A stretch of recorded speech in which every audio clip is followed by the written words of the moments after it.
Hello NEET students, मैं नीरज अग्रवाल। जैसा कि आप सब जानते हैं, एडमिट कार्ड आज रिलीज हो चुका है। आज 27 अप्रैल 2026, 26 अप्रैल की रात को ही हमारा एडमिट कार्ड रिलीज हो गया है।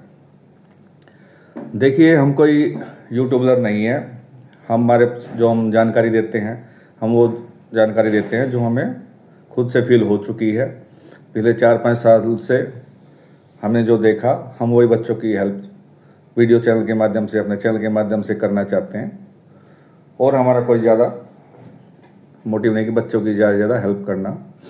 तो पेपर के दौरान जो आपका 3 मई 2026 को संडे को 2 से 5 के बीच होगा, क्या क्या परेशानियां आ सकती है, आज हम उस पर बातचीत करते हैं। पिछले 2-3 साल से मैं गया हूँ अपने एक फैमिली मेम्बर का पेपर दिलवाने के लिए, साथ गया 2 बार। तो एक बार गया और एक बार एक अपने फ्रेंड का। वहाँ क्या एक्सपीरियंस रहा पेपर के दौरान, बच्चे ने क्या डिफ़िकल्टी महसूस की, वही कुछ बातें मैं आप लोगों के साथ शेयर करूँगा ताकि आप उन बातों को जान जाओ और कम से कम आपको परेशानियाँ उठानी पड़े। कुछ परेशानियाँ, जैसे नंबर 1 अगर हम बात करते हैं इन्विजिलेटर पेपर के दौरान बीच बीच में परेशान करते हैं, इसमें कोई शक की बात नहीं है। हर रूम में 2 इन्विजिलेटर होते हैं, कहीं कहीं एक भी हो जाते हैं, नहीं 2 इन्विजिलेटर तो होते हैं। लास्ट ईयर क्या हुआ, बच्चे पेपर दे रहे थे, 2 इन्विजिलेटर लेडीज़ थे, उन्होंने पेपर क्वेश्चन बांट दिए, सब कुछ ठीक हो गया। आपस में वो बैठ के गॉसिप करने लग गए। जो फ्रंट रो के बच्चे थे उनको उनकी बातें सुनाई दे रही थी, वो डिस्टर्ब हुए और वो चाहकर भी कुछ कंप्लेंट भी नहीं करी उन्होंने। बाहर आके उन्होंने मुझे जब ये वो चीज़ बताई कि सामने भी बैठ के ऐसे ऐसे टीचर बात कर रहे थे और डिस्टर्ब हो रहा हो, तो मैंने उनसे कहा भी, बच्चों तुमने मना क्यों नहीं किया? कि मना किया, 1 बार किया, 2 बार किया, लेकिन वो थोड़ी आवाज़ में बातचीत होती रही और डिस्टर्ब होते रहे। इस तरह की परेशानी भी कई बार बच्चों को फेस करनी पड़ जाती है। हर जगह ये चीज़ नहीं होती, कहीं कहीं पे ये चीज़ हो जाती है। कहाँ होगी ये चीज़, होनी नहीं चाहिए। एनजीओ को इस चीज़ का आदेश या इस तरह की चीज़ें इन्विजिलेटर को बतानी चाहिए कि इस तरह की चीज़ें ना हो, जो पिछले साल एक केस के दौरान हुई। साइन जो बीच बीच में होंगे, उस बीच को बच्चों को डिस्टर्ब होता है, कई फ़ोटो मैचिंग होती है, कई चीज़ और पेपर आपको के दौरान इन्विजिलेटर करते हैं, वो चीज़ मिनिमाइज होनी चाहिए। उनके पास बहुत समय होता है, उनके पास 2 बजे से पहले अपना काम कंप्लीट कर ले, या 5 बजे जब उनको पेपर सबमिट करना, जब वो काम कंप्लीट कर सकते हैं। लेकिन हमारी व्यवस्था ऐसी है कि चीज़ें भी होती रहेंगी। बच्चों का 1-1 मिनट कीमती होता है, वो सभी जानते हैं। उसके बावजूद ये परेशानियाँ हमारे को झेलनी पड़ती हैं। तो ये परेशानियाँ आएंगी इन्विजिलेटर के रूप में। दूसरी सबसे चीज़ परेशानी रफ वर्क के नाम पे केवल आपको ये एक पेज देंगे पेपर के बैक साइड में, आप उसी को पेपर रेफर कर सकते हैं ड्यूरिंग द पेपर। आपको कोई एक्स्ट्रा शीट नहीं मिलेगी, इस चीज़ का आप ध्यान रखना। कई जगह पेपर हर पेज के ऊपर, जहाँ नीचे किस पेज, अगर 40 पेज का पेपर होता है, 50 पेपर का पेपर होता है, तो हर पेज के नीचे थोड़ी थोड़ी जगह होती है, वहाँ भी बच्चे कर लेते हैं। लेकिन वही फिर बात, कुछ इन्विजिलेटर उस चीज़ को मना करते हैं कि पेपर के लास्ट वर्क पे ही काम करना है, बीच में आप कहीं भी टिक नहीं लगा सकते, कहीं भी कुछ कर साइन नहीं कर सकते। तो ये डिपेंड करेगा इन्विजिलेटर के ऊपर कि आपको वो क्या करने देगा और क्या नहीं करने देगा। कुछ जगह होगा, कुछ जगह नहीं होगा। कई जगह हर पेज के नीचे स्पेस थोड़ा थोड़ा बचा होता है, बच्चे वहाँ भी रफ वर्क कर लेते हैं, पेपर के साइड में रफ वर्क कर लेते हैं और लास्ट की शीट भी, क्योंकि बार बार पेज को बैक साइड में देखना, मिलाना, बैक साइड मिलाना, वहाँ बच्चा डिस्टर्ब होता है। तो ये इन्विजिलेटर के मूड के ऊपर डिपेंड करता है कि वो पेपर के बीच में कहीं टिक लगाने देगा या नहीं लगाने देगा। थर्ड चीज़ जो है क्लॉक, घड़ी। वैसे तो हर जगह घड़ी लगी होती है हमारी रूम में, कहीं पीछे की तरफ लगी होगी, कभी दाएं की तरफ लगी होगी, बार बार पलट के देखना, क्योंकि वो हमारे पास मोबाइल या घड़ी या कोई इस प्रकार का इंस्ट्रूमेंट तो अलाउड होता नहीं हमारे पेपर में। बीच बीच में 1 घंटा या 2 घंटे के दौरान ये आवाज़ मारते हैं या बेल बज जाती है कि आपका इतना टाइम हो चुका है। तो कहीं पर परेशानी इस चीज़ का भी सबब बनती है कि घड़ी हमारे सामने लगी है, सेंटर में लगी है या बैक साइड में लगी है। ये चीज़ भी हमारे हाथ में नहीं है।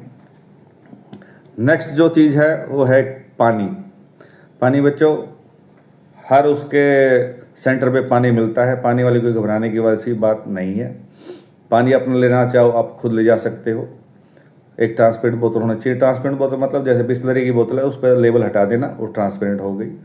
बस वो वाइट बेस है, किसी को पानी घर का सूट करता है या वहाँ का सूट न कर ले जा सकते हो, नहीं तो वहाँ पे पानी मिलेगा। लेकिन एक चीज़ खास चीज़ का ख्याल रखना, पानी अपना बंद ढक्कन से बंद रखना पीने के बाद, ये गिलास में हो तो साथ साथ हटा देना। कई बार क्या होता है, केस में मैंने देखा था बहुत दुर्भाग्यपूर्ण, पानी आधा गिलास रखा तो पानी फैल गया, पानी फैल के पेपर पे चला गया और वो सारी मेहनत उसकी कुछ ना कुछ वहाँ पे परेशानी उठानी पड़ी और उसको दोबारा से उस चीज़ को सेट करने में। आप ही समझते हो, पानी फैल जाए, पानी बिखर जाए तो कैसा होगा। तो पानी पिए, बोतल का ढक्कन साथ साथ बंद कर दे और या आप उस चीज़ को अपने डेस्क से हटा दें और उसका काम वहीं ख़त्म कर लें। बहुत से दूसरा अगला जो पॉइंट हम बात करते हैं, बच्चों, गर्मी का मौसम है, नॉर्थ इंडिया की बात करें तो लू चल रही है हर जगह और टाइम भी जो पेपर का रखा हुआ है वो 2 से 5 के बीच का रखा हुआ है। तो बहुत के बच्चों के मन में माइंड भी होता है, जिसको नहीं पता होता कि शायद वहाँ पे एसी मिलेगा, जबकि यहाँ पे कोई एसी की व्यवस्था नहीं होती। पंखे भी फुल स्पीड के मिलेंगे, हाफ स्पीड के मिलेंगे, इस बारे की भी कोई जानकारी नहीं है। तो हमें 2 से 5 के बीच में अपना कंसंट्रेट केवल उस पर करना है। गर्मी अब कितनी रहेगी, कम रहेगी, आपका नंबर फर्स्ट रो पे आएगा, किधर आएगा किधर नहीं आएगा, इस बारे में मैं कुछ नहीं कह सकते, क्योंकि ये हिंदुस्तान की व्यवस्था है। जैसी वो हमारे को ऑफर होएगी वो हमें एक्सेप्ट करनी पड़ेगी, हम उसमें कंप्लेंट नहीं कर सकते।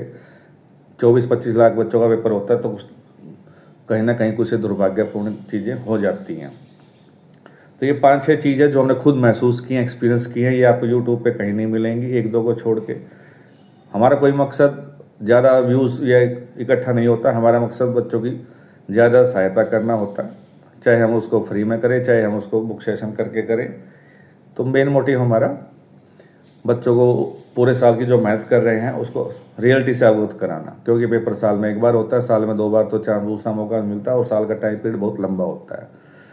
तो छोटी छोटी परेशानियाँ होती हैं इन्विजिलेटर की, बताइए, रफ हो गया, शीट हो गया, पानी हो गया, घड़ी का क्लॉक हो गया, एसी रूम में होगा, अपनी OMR शीट है जो लास्ट में सबमिट होगी आपकी, उस पर विशेष ध्यान दें।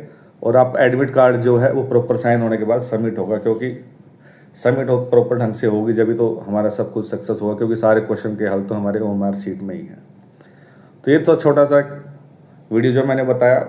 और एक सबसे मेन जो बात ध्यान रखनी है, हमें अपने टाइम पर रिपोर्टिंग करनी है। सपोज करो अगर 11:30 से 11 से हमारी रिपोर्टिंग स्टार्ट हो जाती है, तो आप 12, 12:30 के आसपास अपनी रिपोर्टिंग कर सकते हो, क्योंकि पेपर तो 2 बजे स्टार्ट होगा।